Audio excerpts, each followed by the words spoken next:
पारनेर तालुक्याला एका नव्या दिशेकडे वाटचाल करणं आवश्यक आहे.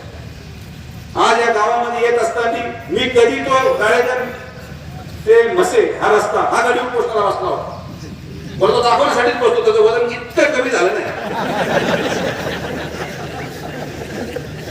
पण त्याच्यामध्ये जो गुण आहे, जसं दाता सर म्हणतात, त्याच्यामध्ये जो गुण आहे की तो कसं काम करून घेतो हे काम नाही त्याचे.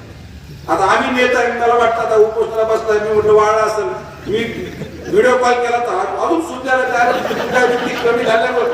पण मी या कार्यकर्त्याला का सरावतो मला सांगतो, आणि याचं उदाहरण तुम्ही डोळ्यांनी पहा. इथून जेव्हा आपण परत पारनेरकडे जाल तर तिथे स्ट्रीट लाईट लागल्या, ते स्ट्रीट लाईट मीच दिले.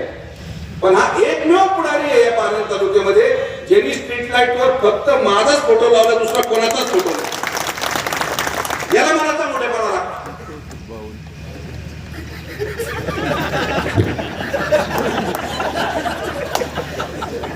अरे पण तिकीट